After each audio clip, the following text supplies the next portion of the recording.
Assalamualaikum dear students. How are you? I hope you will be fine and safe at your homes. Welcome back to Geography Classroom.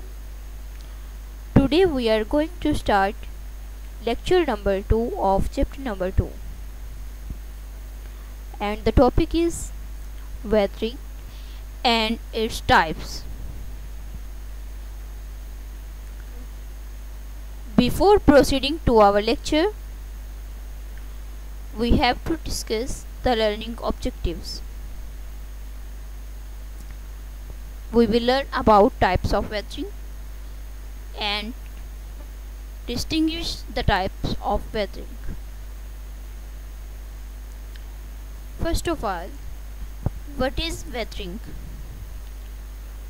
Weathering describes the breaking down or dissolving of rocks and minerals present on the surface of Earth.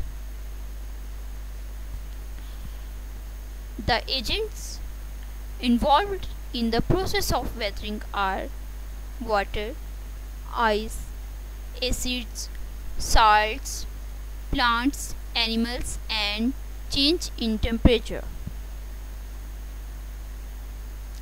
There are three main types of weathering: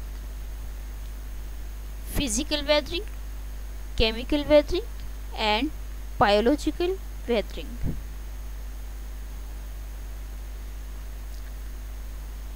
What is physical weathering? Physical weathering mostly occurs in cold and dry areas. In dry and hot desert areas, temperature changes in day and night. At the night time, the temperature is very low, and daytime temperature is high. Due to this change in temperature,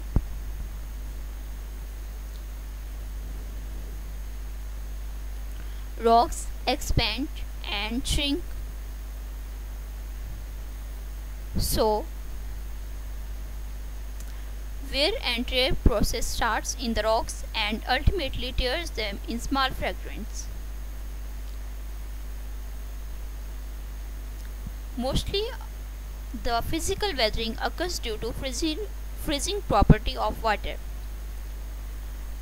The property of water is that when it freezes, it expands in its volume. When water enters in the joints, cracks and holes of rocks, it freezes and then expands. The expansion of water results in the shattering of rocks.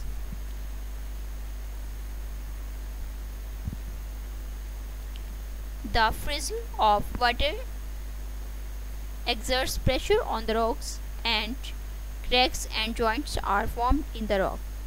As a result of cracks and joints, the rocks are shattered or broken down into small fragments due to continuous pressure.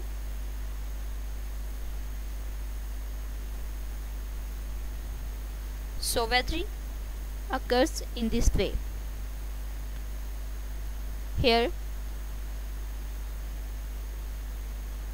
you can see this rock.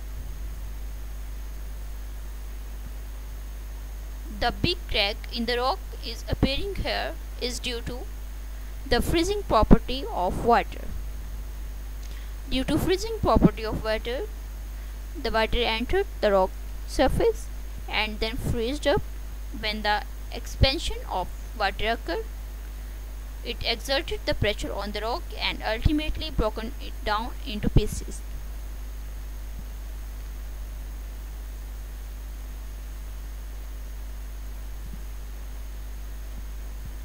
The next type of weathering is chemical weathering. In chemical weathering,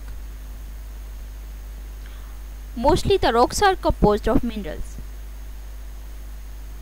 and the chemical changes occur in these minerals when they interact with the forces of nature like water, oxygen, carbon dioxide and other gases. These changes weaken the rock, which ultimately break down. The breakage and destruction of rocks is due to the chemical process, and this particular chemical process is known as chemical weathering.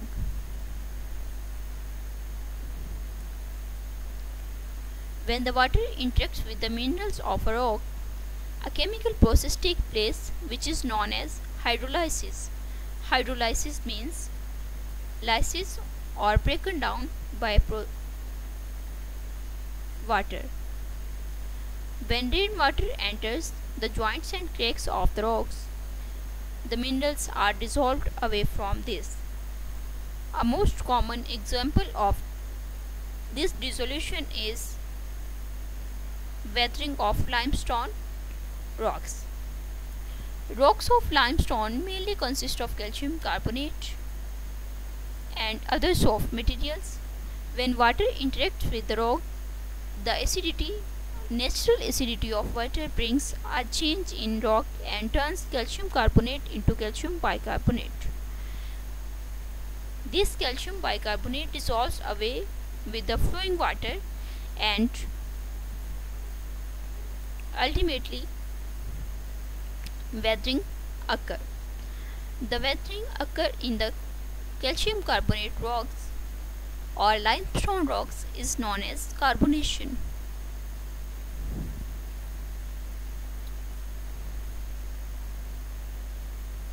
So this is called chemical weathering.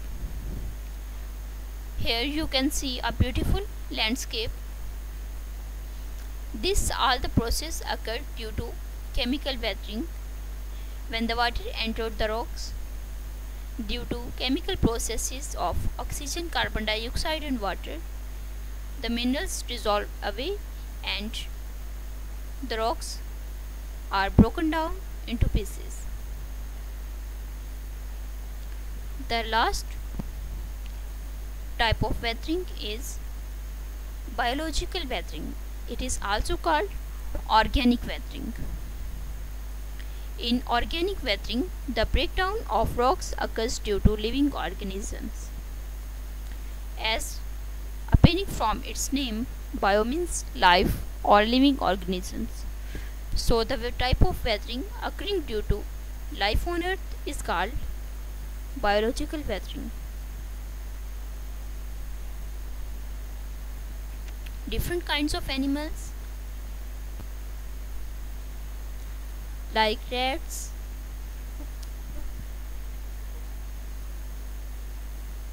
and other burrowing animals make hole in the rocks for making their burrows. So most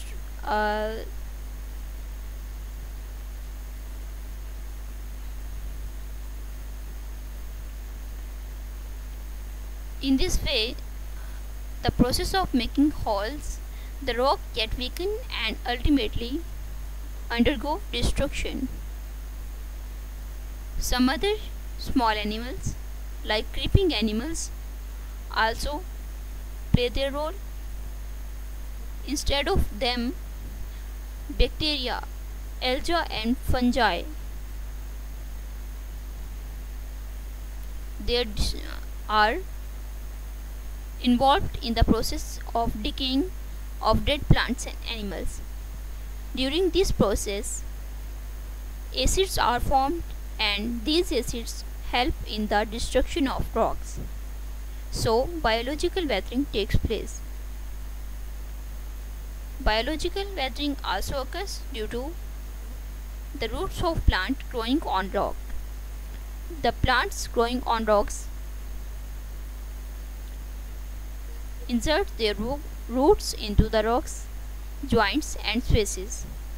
So here you can see this large tree is grown from the base of a rock and its shoots have broken all the big rock into different parts. So biological weathering occurs mostly due to plants and animals, but a large number of weathering occurs due to plants mostly. This was our lecture. of today. I hope you have understood the lecture. We will meet in the next lecture inshallah soon. And for the time, Allah Hafiz. Take care of yourself and your family. Thank you.